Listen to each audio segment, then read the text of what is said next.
Hey everyone, Ryan from the Rad Owners Forum, back with another video. I guess one of the benefits of the situation we currently find ourselves in is I have more time for videos, and I hope everyone is getting out and riding their electric bike around because it's a great time to do it, and that is a great way to get outside. In a recent video I covered the accessories that Rad Power Bikes sells on their website, and I kind of skimmed over the pannier bags because I wanted to do a separate video on it, so that is this video. I have here the Fremont Pannier Bags. If you look, I believe the other ones are called the Ballard bags. The Ballard bags will only work on the Rad Wagon. These ones are compatible with any model that, assuming that you also have the rear rack, so just keep that in mind. Alright, let's get to it. So before I show putting these both on the Rad Wagon and the Rad Rover, I just want to do a little bit of a close-up. I have two bags here, one that's completely empty, and then one that is, I think, pretty well full. I put a lot of stuff in there. I'll just show that in a little bit so you can get a sense of the capacity. These are waterproof bags. I mean, you can see along the seams here, even in this pocket, the zipper pocket. So I think one of the major benefits of these is if you're going to be using them like every day for commuting, when perhaps a car isn't another option for transportation. You take the bike, maybe you live in Seattle or something where it rains a lot. I think bags, either these or something like it, is a great idea.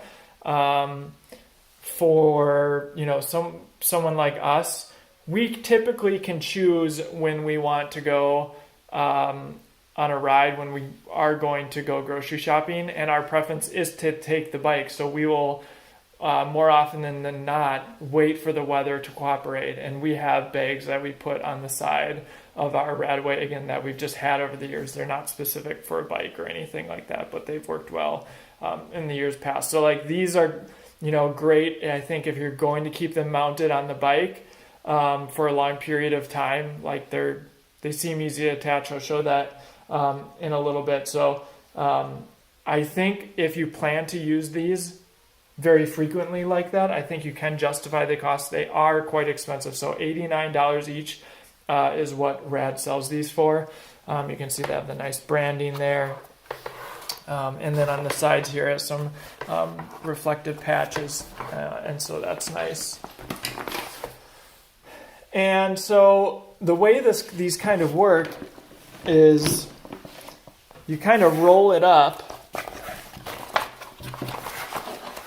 and then you bring the two ends together, and then it kind of forms a pack like this. And this is what makes the bag completely waterproof.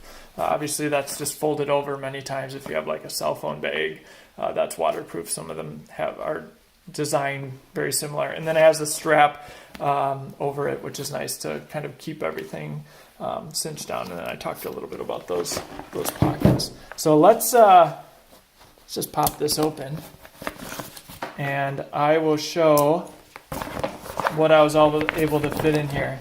A lot of times we use our bags for grocery shopping.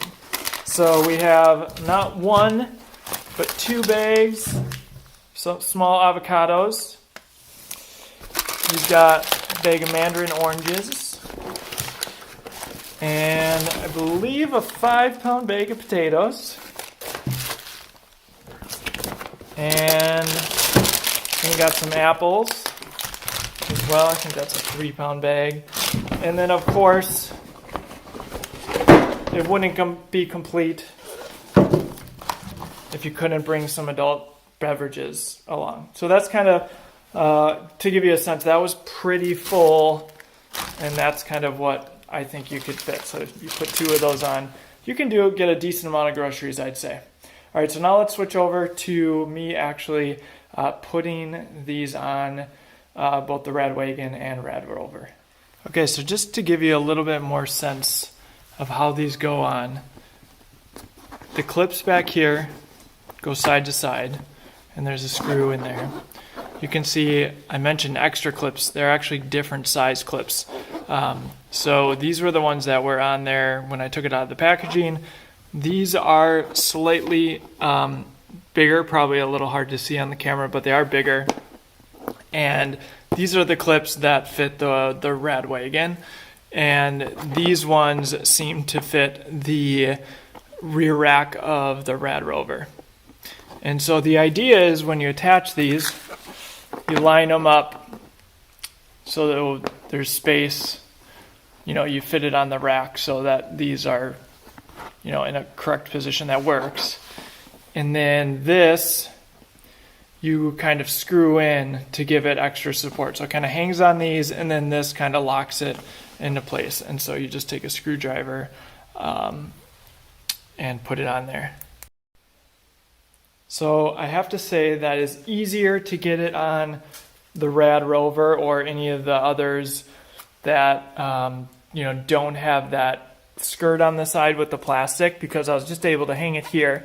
I think you want it on the higher mounting points. It keeps it a little bit further away from the brakes and those sort of things.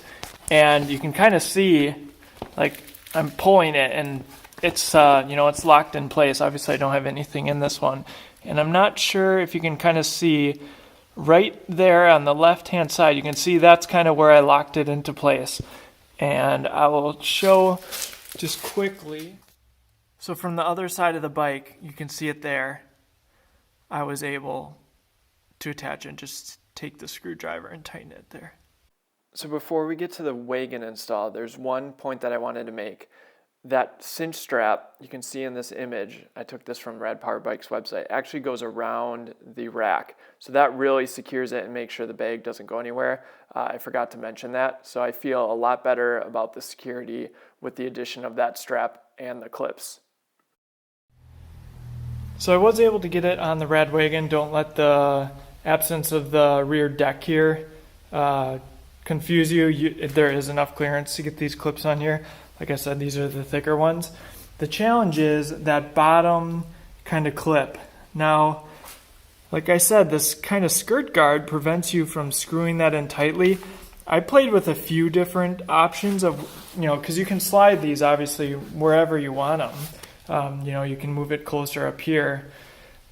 I found, I kind of pre-tightened that and then kind of lodged it against that bar. I would imagine that, if it was going to come loose, which, these clips seem like they're not going to go anywhere. But that's probably the best spot because, it's going to hit that bar. Like, that's not going anywhere. But you can't really get a screwdriver down there to tighten it. So hopefully that helps. I would, I haven't seen the Ballard bags. Those are the ones that are just for the wagon. So you might want to check those out. Maybe those are slightly better than these ones. Also, of course, there's so many third-party options. On my accessories page, I have a few I've recommended that are a little bit cheaper if you're looking for something a little bit more affordable. I do think they're fine, though. I like the size of them for, like, on the rear rack. Obviously, this isn't as long as the wagon. So that's kind of nice. The sizing is kind of perfect. You wouldn't want anything too much bigger than that. So hopefully that helps if you're deciding to get these bags. I think the only thing I kind of forgot to mention when I was showing these is that on the rear here, it has, it's plastic, I think, just to help protect the bag on the back here. So just wanted to make sure I mentioned that from a durability perspective. Hey everyone, hope you enjoyed that video. If you want to support what I'm doing with Rad Owners Forum, here's 3 easy ways. Number 1, use the link in the description when you're buying a Rad Power Bike. You will earn a $50 Amazon gift card. Number 2, you can view my accessories page, which has a list of recommended accessories for Rad Power Bikes. If you make a purchase, I will earn a small commission. Number 3, subscribe to my YouTube channel or join the forum at radowners.com.